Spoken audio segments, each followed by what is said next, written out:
तो गिरिजा देवी नाम की एक महिला थी। पता नहीं क्यों उनके हृदय में एक अदृश्य से ठाकुर जी के प्रति प्रेम प्रकट हो गया। एक दिन सहज ही अपने पति से कहा मुझे वृंदावन जाना है। पति ने कहा ठीक है, कल तुम्हारी व्यवस्था कर देते हैं, वृंदावन चली जाओ। ज्यादा नहीं, 50, 60, 100 वर्ष पुरानी बात होगी ज्यादा से ज्यादा।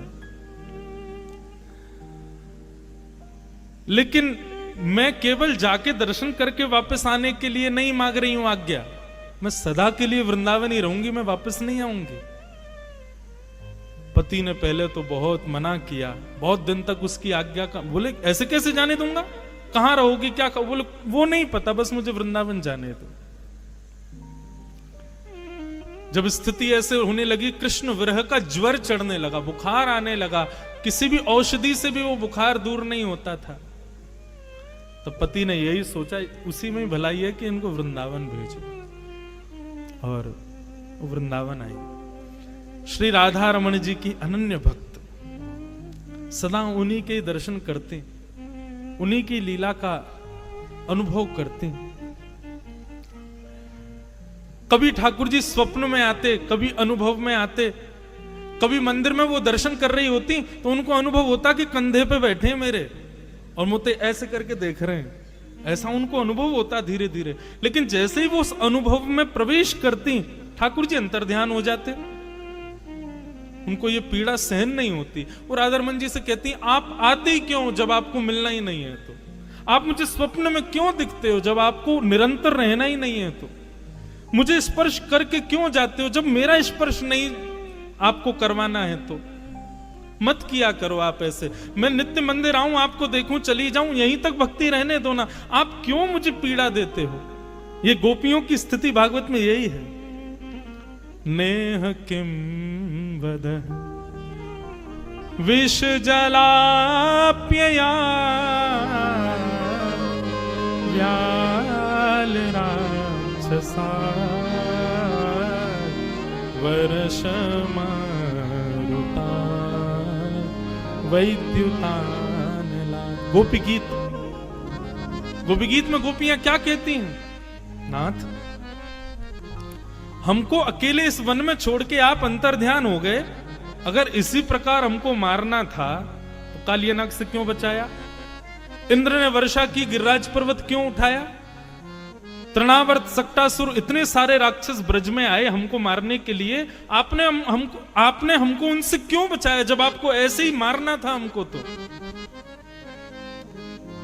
वही बात गिरिजा देवी कहने लगी, हे राधा रमण आपको नहीं समझ आता है, लेकिन आप जब स्वप्न में आके अंतर्ध्यान होते हो, मुझे छू के चले जाते हो, मुझे बार बार अनुभव, उसके बाद मेरी जो स्थिति होती मैं कैसे बताऊं, प्राण निकल जाएंगे मेरे किसी दिन, ऐसा मत करो।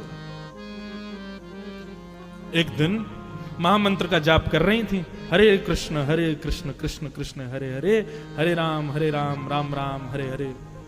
महामंत्र का जप निरंतर करती थी, और जब वो जप करने बैठती तो कभी हाथ से माला छूट जाए, कभी उनको नींद सी आने लग जाए, कभी पीछे से नोच के भग जाए ठाकुर जी, ऐसे कुछ ना कुछ करते थे। पता नहीं उनके मन में कहां से ये भावना आई, और उन्होंने माला पुनः उठाई और महामंत्र ना करके श्री राधा श्री राधा श्री राधा श्री राधा श्री राधा जपने लगी। जैसे श्री राधा नाम का उच्चारण करना उन्होंने प्रारंभ किया, किसी ने उनको कहा नहीं, किसी ने उनको बोला भी नहीं, पर सहज ही उन्होंने शुरू कर दिया। क्यों, इस विरह वेदना को श्री जी समझ गई थी कैसे दूर करना है। बहुत ध्यान से सुनना क्या हुआ। जैसे श्री राधा राधा राधा जपने लगी तो गिरिजा देवी एक गोस्वामी जी के यहाँ किराए पर रहती थी, नीलमणि गोस्वामी जी के घर पर किराए पर रहती थी। वो गोस्वामी जी को ज्वर चढ़ा था, वो लेटे हुए थे अपने बिस्तर पर। अचानक बिस्तर पर लेटे लेटे उनको पता नहीं क्या हुआ, वो कहने लगे गिरिजा देवी को बुलाओ, गिरिजा देवी को बुलाओ, गिरिजा देवी को बुलाओ। लोग दौड़े दौड़े गए, अरे गिरिजा देवी गोस्वामी जी पुकार रहे हैं, जल्दी चलो। वो दौड़ करके जैसे ही आई गोस्वामी जी के पास, कहो बाबा।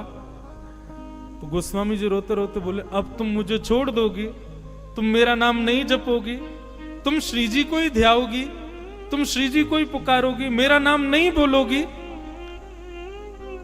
ये भाव सुनते ही गिरजा देवी स्तब्ध हो गई, बोले ये हुआ क्या।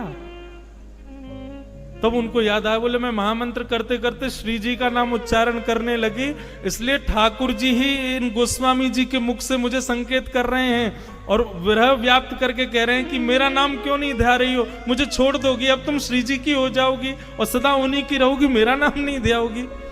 तुरंत उन्होंने बैठ करके महामंत्र का जप किया। जैसे ही महामंत्र किया तो तब गोस्वामी जी ठीक हुए।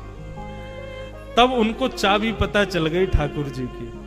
बोले अच्छा तो ये बात है, मतलब ठाकुर जी महामंत्र आदि ये सब ठाकुर जी के नाम है, सब अत्यंत श्रेष्ठ हैं। भगवत कृपा तब तक होगी नहीं जब तक उनके नाम गुरु प्रणाली से नहीं